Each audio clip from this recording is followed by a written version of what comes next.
The lush forests of Oregon are home to some of the most captivating waterfalls in the world, inspiring us landscape photographers to venture deep into the heart of the Pacific Northwest.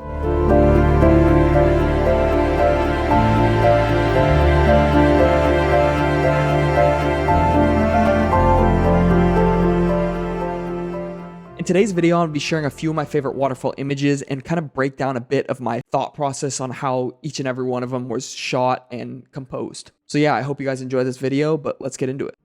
So this first image was shot at Sweet Creek Falls in Oregon. And I've been to this place a handful of times, probably like 3 or 4.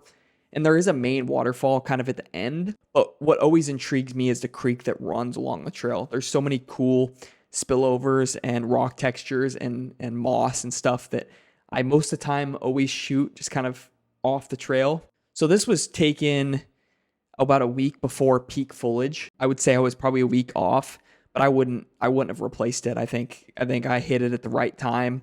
I wouldn't want to risk it another week because who knows what could have happened. I composed a few different images at the start and didn't like them, and then kind of proceeded along the trail and then found this fantastic scene. Starting with just kind of what's working and things that I saw. The leaves as well as the moss. I mean, the moss is so cool on all of these. It just adds such a cool dynamic to this image that it just wraps around this texture. And things just like the leaves, the nice sun that kind of hits right here. It's got a nice highlight right here on the rock forms. All these little leaves that are kind of just periodically placed on this rock. You have these nice colors up here. Lovely greens, a cool pool of water right here. Obviously a really cool waterfall. Yes, it's a waterfall. We're going to classify it as one. Might just be like a runoff, but it's a waterfall. For this video, it's a waterfall. So yeah, I framed it in a way where I kind of saw this kind of wraparound shape is a leading line. If your eye kind of follows this, it leads to the center of the image, which is where I placed a waterfall. But this wraparound is kind of what intrigued me. Your eye starts here. I mean, this main leaf is kind of what catches your eye. And then it slowly just works its way up to the main subject, which is this little waterfall. And I think that by itself is something that works well. And then you have all these obviously supporting elements. I mean, this image would be nothing if it wasn't for the conditions of this place at this time of year. You have so many cool colors, so many cool textures on these rocks, these white little dots, whatever those are. If somebody knows, feel free to let me know. I have absolutely zero idea what they could be. So yeah, there's just like little details like that really make this image come alive. And the colors are just fantastic. The greens are really nice and rich.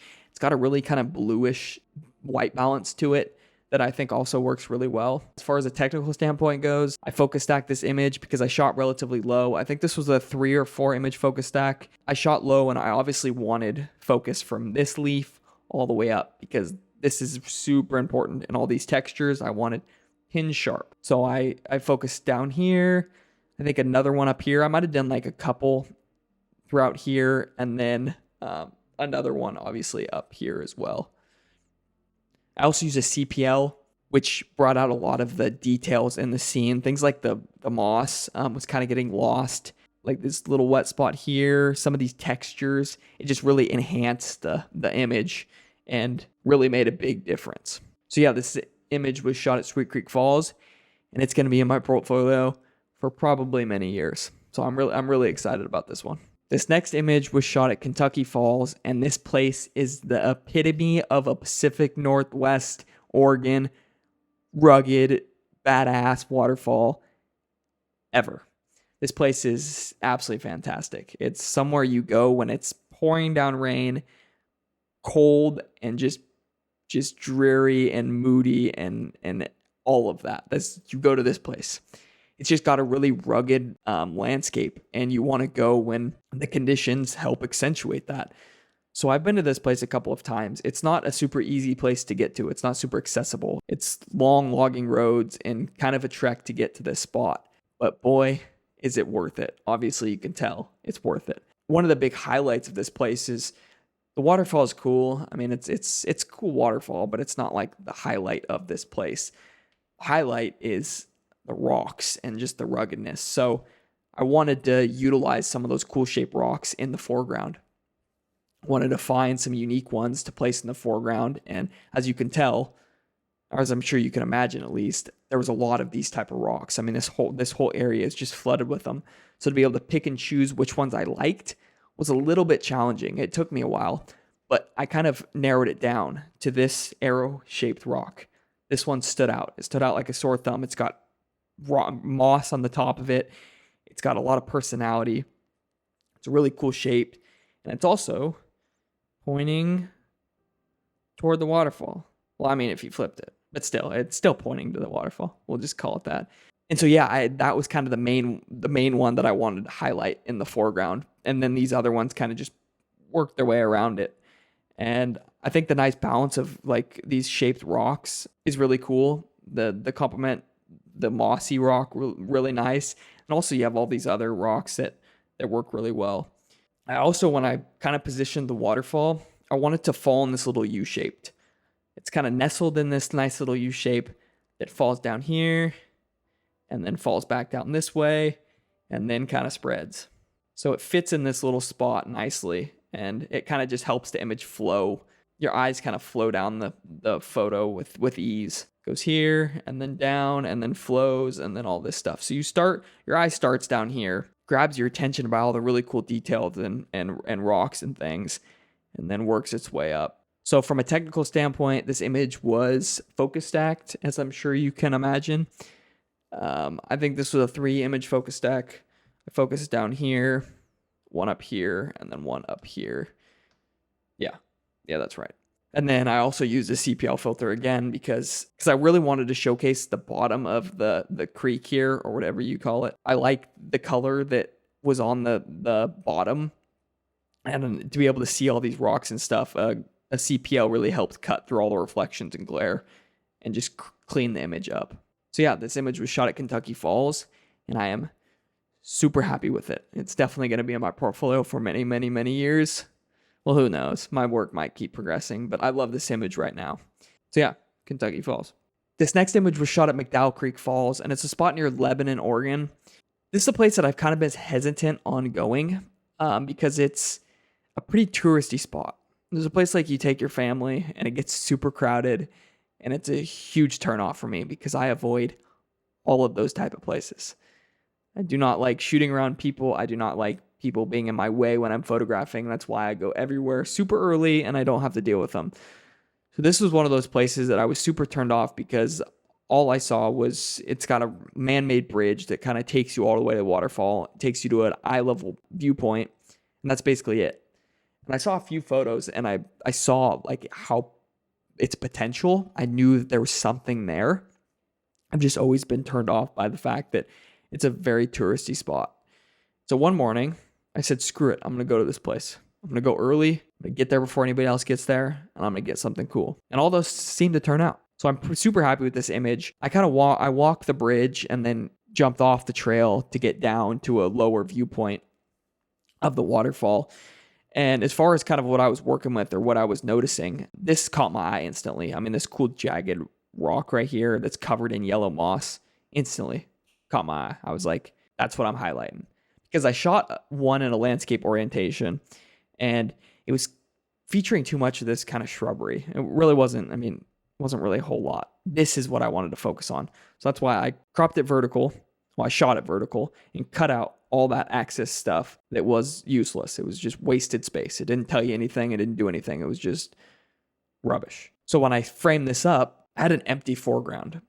And if this wasn't here, if there was no action or no streaks of water, this would be a pretty boring image. It would feel too center heavy.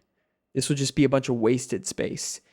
And since I couldn't get over this far, I was working with what I could. I already got knee deep in this place, but I couldn't get over here. So I had to work with what I had. And all of this empty space, I played around with a few different shutter speeds to be able to get a nice little streak here that just catches your attention in the foreground and showcases kind of the action of the waterfall and how powerful it is.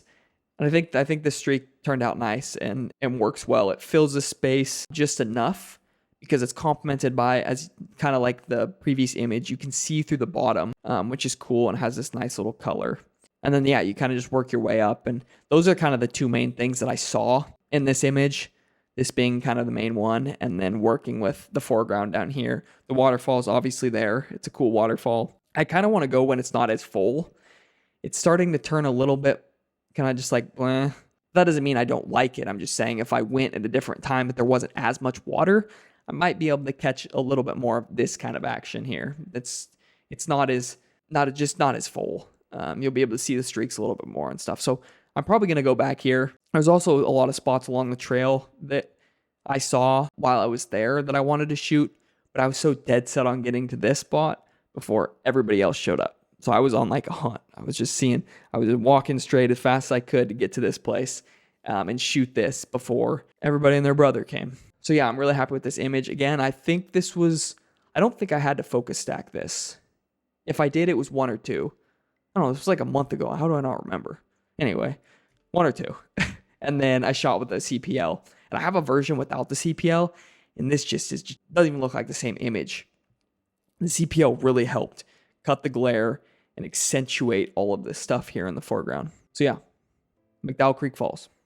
This place is cool. All right, this last image is a spot called Waterfalls, and I think it's like the 3rd tallest waterfall in Oregon. It's like 294 feet or something. I had an envision when I got there, before I got there. This waterfall is huge. I wanted to get real close to it, get real low, some nice rocks in the foreground, kind of downstream, shoot up, get its scale, come flying down, a nice foreground, and I was going to get an epic shot. And then I showed up and walked down to the waterfall, and I couldn't get anywhere near it without getting soaked. I mean, this place had so much water that I stood there for about 30 seconds, and I damn near took a shower. It had that much water. And so keeping my lens dry was not an option. I had to find something different, let's just say.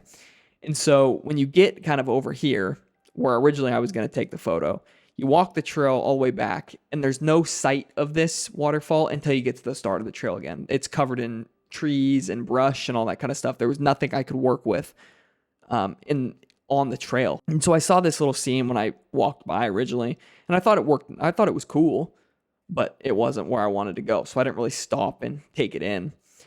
And when I did, I knew I could kind of work with stuff. I played around with a few different shutter speeds to accentuate kind of the flowing of the water and which direction it was going, so it just didn't turn into a blob of bleh. So I played around with a few different things, and I really enjoy how it kind of jumps rock to rock. And obviously the boulders in this scene and the moss and stuff are just fantastic. It was shot early spring, so you get all these like freshly baby leaves and foliage that's kind of coming out. And then I also wanted to incorporate the main falls somehow. I was on a mission to get that somehow in the photo. And so I framed it kind of in this U shape. So it's nestled, flows down here, and then this little thing flows down here, and then the image continues. So I was able to find a way to incorporate it. And what's really cool is it kind of plays a trick on you. This looks like it's relatively close to this place, even though it's probably a mile. It's far, far away. So yeah, this image was shot at Waterfalls, and I also shot with the CPL. And yeah, I'm happy with it. This is probably going to be in my portfolio for a while. So those are the 4 images that I kind of wanted to break down and show. I have a couple more in my portfolio, and I have so many waterfall images that aren't in my portfolio that I could have shown. But I kind of just wanted to showcase these ones for now and kind of talk them through. This also helps me kind of talk out my compositions and what works and why it works. Oftentimes I find myself sometimes getting lost in why I like images. I kind of look at them and I'm like, oh, that looks cool. Rather than be like, well, why do I like it? You know, like, why'd I set it up that way? Why didn't I go higher? Why didn't I move this way? So it helps talking things out, and that's kind of what I wanted to do in this video, is just help my brain, and then also hope you guys learn something a little bit about a different photographer's perspective on how they're seeing things out in the field and in images. So yeah, I hope you guys enjoyed this video, and I will see you in the next one. Cheers.